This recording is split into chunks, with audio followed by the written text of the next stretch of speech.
Our Lady's Child by the Brothers Grimm, narrated by Scott Leffler for Stop Book and Listen.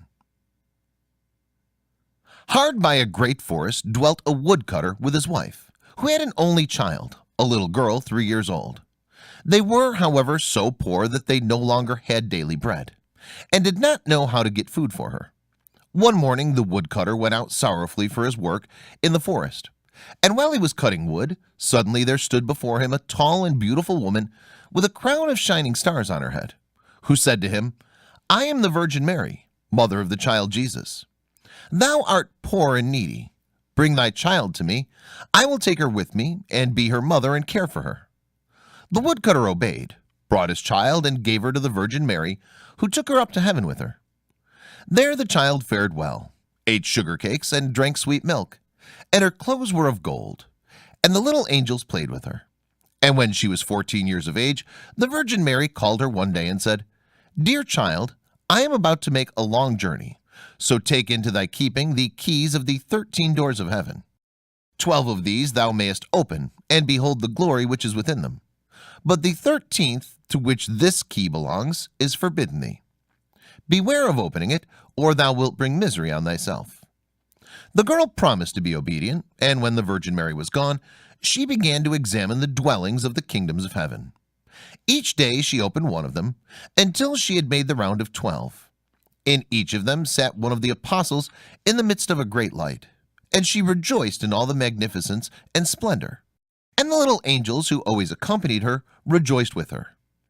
Then the forbidden door alone remained, and she felt a great desire to know what could be hidden behind it, and said to the angels, "I will not quite open it, and I will not go inside it, but I will unlock it so that we can just see a little through the opening." "Oh no," said the little angels, "that would be a sin. The Virgin Mary has forbidden it, and it might easily cause thy unhappiness." Then she was silent, but the desire in her heart was not stilled, but gnawed there and tormented her, and let her have no rest. And once when the angels had all gone out, she thought, "Now I am quite alone, and I could peep in. If I do it, no one will ever know." She sought out the key, and when she had got it in her hand, she put it in the lock, and when she put it in, she turned it round as well. Then the door sprang open, and she saw there the Trinity sitting in fire and splendor. She stayed there a while and looked at everything in amazement. Then she touched the light a little with her finger, and her finger became quite golden. Immediately a great fear fell on her. She shut the door violently and ran away. Her terror, too, would not quit her. Let her do what she might, her heart beat continually and would not be still. The gold, too, stayed on her finger and would not go away. Let her rub it and wash it never so much. It was not long before the Virgin Mary came back from her journey. She called the girl before her and asked to have the keys of heaven back. When the maiden gave her the bunch, the Virgin looked into her eyes and said, "Hast thou not opened the 13th door also?" "No," she replied. Then she laid her hand on the girl's heart and felt how it beat, and saw right well that she had disobeyed her order and had opened the door. Then she said once again, "Art thou certain that thou hast not done it?" "Yes," said the girl for a second time. Then she perceived the finger which had become golden from touching the fire of heaven, and saw well that the child had sinned, and said for the third time, "Hast thou not done it?" "No," said the girl for the third time. Then said the Virgin Mary, "Thou hast not obeyed me, and besides that, thou hast lied. Thou art no longer worthy to be in heaven." Then the girl fell into a deep sleep, and when she awoke, she lay on the earth below, in the midst of a wilderness. She wanted to cry out, but she could bring forth no sound. She sprang up and wanted to run away, but whithersoever she turned herself, she was continually held back by thick hedges of thorns, through which she could not break. In the desert in which she was imprisoned, there stood an old hollow tree, and this had to be her dwelling place. Into this she crept when night came, and here she slept. Here, too, she found a shelter from storm and rain, but it was a miserable life, and bitterly did she weep when she remembered how happy she'd been in heaven, and how the angels had played with her. Roots and wild berries were her only food, and for these she sought as far as she could go. In the autumn she picked up the fallen nuts and leaves and carried them into the hole. The nuts were her food in winter, And when snow and ice came, she crept amongst the leaves like a poor little animal that she might not freeze. Before long her clothes were all torn, and one bit of them after another fell off. As soon, however, as the sun shone warm again, she went out and sat in front of the tree, and her long hair covered her on all sides like a mantle. Thus she sat year after year, and felt the pain and misery of the world. One day, when the trees were once more clothed in fresh green, the king of the country was hunting in the forest, and followed a roe. And as it had fled into the thicket which shut in this bit of the forest, he got off his horse, tore the bushes asunder, and cut himself a path with his sword. When he had at last forced his way through, he saw a wonderfully beautiful maiden sitting under the tree. And she sat there and was entirely covered with her golden hair down to her very feet. He stood still and looked at her full of surprise.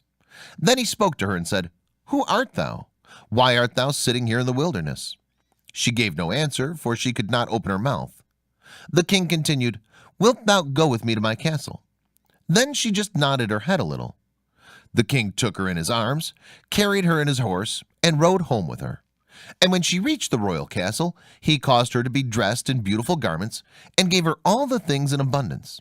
Although she could not speak, she was still so beautiful and charming that he began to love her with all his heart. And it was not long before he married her. After a year or so had passed, the queen brought a son into the world. Thereupon the Virgin Mary appeared to her in the night when she lay in her bed alone, and said, "If thou wilt tell the truth, and confess that thou didst unlock the forbidden door, I will open thy mouth and give thee back thy speech. But if thou perseverest in thy sin, and deniest obstinately, I will take thy newborn child away with me." Then the queen was permitted to answer, but she remained hard and said, "No, I did not open the forbidden door." And the Virgin Mary took the newborn child from her arms and vanished with it. Next morning, when the child was not to be found, it was whispered among the people that the queen was a man-eater and had killed her own child. She heard all this and could say nothing to the contrary, but the king would not believe it, for he loved her so much.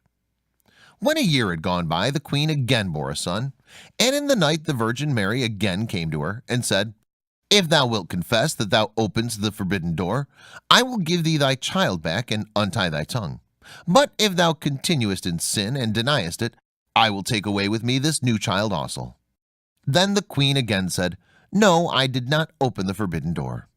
And the virgin took the child out of her arms and away with her to heaven. Next morning, when this child also had disappeared, the people declared quite loudly that the queen had devoured it, and the king's counselors demanded that she should be brought to justice. The king, however, loved her so dearly that he would not believe it, and commanded the counselors under pain of death not to say anything more about it. The following year the queen gave birth to a beautiful little daughter, and for the third time the Virgin Mary appeared to her in the night and said, "Follow me."